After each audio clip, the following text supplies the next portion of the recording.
Hello everyone, welcome back to Illum Biology, class number 34, and we are continuing with our topic isomerism in monosaccharides. It's a request to you to please go through our last video, that is isomerism in monosaccharide part 1, wherein I discussed about the introduction of isomerism.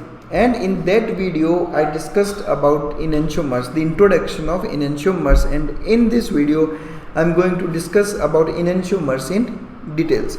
See, as I told you in the last video, enantiomers are non-superimposable mirror images of each other.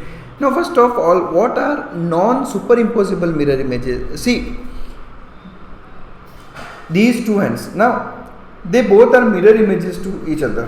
Whenever you stand in front of a mirror, your left side appears on the right side and the right side appears on the left side. Similarly, these two images are exact mirror images of each other, and they are non-superimposable. Non-superimposable means this.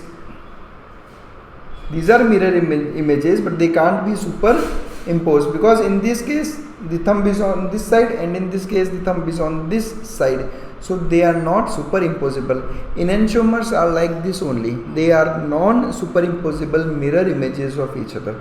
Now to understand them, to name them, let's start with the reference molecule, that is the glyceraldehyde, because this is the simplest monosaccharide. Now starting with the enantiomers of glyceraldehyde, see, this is the basic structure of glyceraldehyde, and the mirror image of this would be like this. See, how many chiral carbon are there? Only a single chiral carbon. Now what is a chiral carbon? I discussed in the last video. A carbon with all its valences fulfilled by different groups are called as chiral carbon. In this case, this is the only asymmetrical or chiral carbon. And as I discussed in the last video, the enantiomers, in enantiomers, all the chiral carbon present in any compound exhibit the change in the configuration. In this case, there is only a single chiral carbon. That means its enantiomers would be like this. That is, on the asymmetric carbon or the chiral carbon, there would be reversal of the H and OH group. In this case, OH group is on the right side, and in this case OH group is on the left side.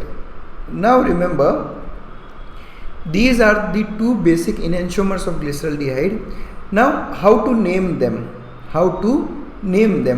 Now to name these enantiomers, there is a very simple trick that you should know, and that trick is laugh out loud, that is LOL.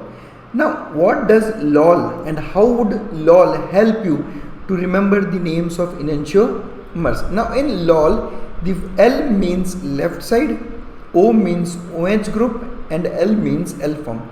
That is you look at the last chiral carbon. Always look at the last chiral carbon.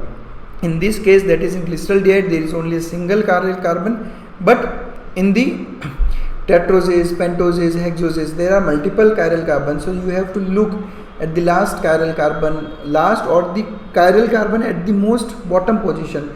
You look towards that chiral carbon, and in that chiral carbon, if OH group is on the left side, now see here,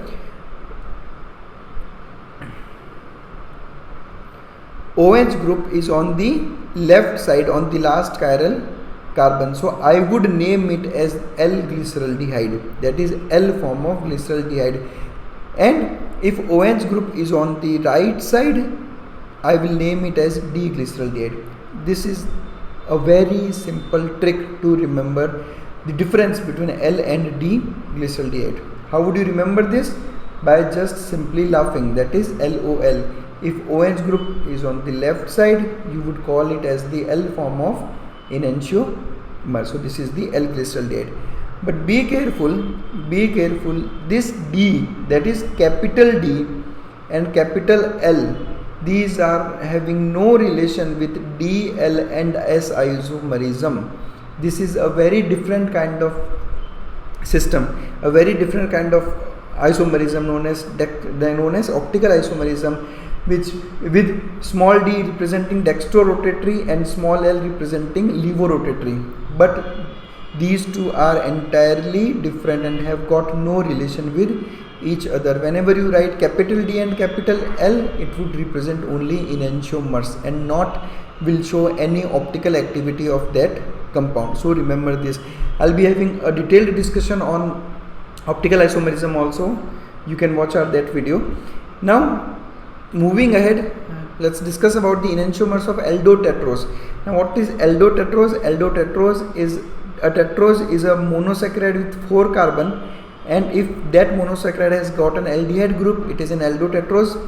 You can to learn about these terms, you can go through our video on monosaccharide. The link is in the I button. Now talking about the aldotetrose, these are two different forms of enantiomers of aldotetrose. Now this is representing the mirror images. Now in aldotetrose there are two chiral carbon, first one and second one, and exactly H and OH are opposite. In this case both OH are on the left side, and in this case both OH are on the right side. That proves that these are mirror images of each other. Now how to name them? As I told you, just LOL. Look at the last chiral carbon. Now in this case this is the last chiral carbon. If OH group is on the left side, then this is the L form. That means this is L-erythrose and this is D-erythrose. Similarly, there is one more example of aldotetrose, that is 3-Os. Now how to name 3-Os? Look at the last chiral carbon. Again it is having two chiral carbons. Look at the last chiral carbon. OH is on the left side. That means this is L3-Os and this is D3-Os. This is very simple. Moving ahead with aldopentose, that is monosaccharides with 5 carbon and an aldehyde group, and this most basic example of an aldopentose is a ribose sugar. Now in this case there are 3 chiral carbon, and you can very clearly appreciate the difference of the configuration of H and OH. In this case all OH are on the left side, but when we are naming them we will always look at the last chiral carbon. In this case this one, if the OH is on the left side, this would be the L form, that is this is L ribose and this is D ribose, and both are mirror images of each other. Both have same chemical formula C5H10O5. that's why they are isomers of each other, and there is a difference in the configuration of the groups, that is they are stereoisomers, and in stereoisomers they are mirror images of each other, so they are enantiomers. We discussed about all these concepts in our last video. You can go through that. Talking about aldohexosis, that means 6 carbon monosaccharides with an aldehyde group, and the typical example is always glucose. As we discussed in the last video, there are 4 chiral carbon in glucose. These are the 4 chiral carbon I am talking about. Now to name them, look at the last chiral carbon. OH is on the left side, that means this is L-glucose and this is D-glucose. I think and I hope the concepts are clear for you. Let's talk about ketohexose. Now what is ketohexose? 6 carbon monosaccharide with a ketone group, and the typical example is fructose, as we all studied. In this case, now there is a difference between glucose and fructose. In glucose there are 4 chiral carbons, but in fructose there are only 3 chiral carbon. These are 3 chiral carbons because this is the ketonic group present on the second carbon. But we have to look at the last chiral carbon. Now this is the last chiral carbon. OH is on the left side, that means this is L-fructose and the other one is the D-fructose. This is very simple. This is very simple. What you have to do? You have to just laugh out loud. Just lol. Now let's talk about enantiomers of dihydroxyacetone. Now if you have gone through my last video, that is the introduction of isomerism, in that video I told you about the structure of dihydroxyacetone and a very typical thing that I told you to remember. Now this is DHA, dihydroxyacetone, and in dihydroxyacetone this is not a chiral carbon, this is not a chiral carbon, this is not a chiral carbon. There are 0 chiral carbons in dihydroxyacetone, and only those compounds that have got a chiral carbon can only show stereoisomerism. That means dihydroxyacetone will never show any form of stereoisomerism. So there cannot be any enantiomer of dihydroxyacetone. So ketotriose is the only sugar without any enantiomeric form. Now let's look at some of the facts on enantiomers. See, in higher organisms, in higher animals, including human beings, majority of the sugars that are present naturally in the body are of D type. So what kind of glucose your body metabolize? Then that is D glucose.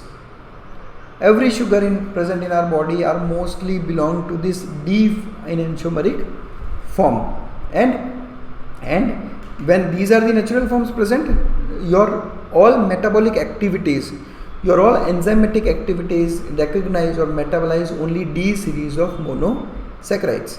And as I told you, the capital D and capital L form, whenever you write them, they will never show any sort of optical activity of that compound. These are not showing about the dextrorotatory or levorotatory of nature of those monosaccharides. So they are not related to each other. Just remember them. We are going to discuss about small d and small l type of isomerism, that is optical activity of the compounds, in our upcoming videos. Thanks a lot for watching us. Stay connected with us, because in the coming videos we are going to discuss about epimers, anomers, then mutarotation, optical isomerism, and many more interesting topics. Thanks a lot for watching us.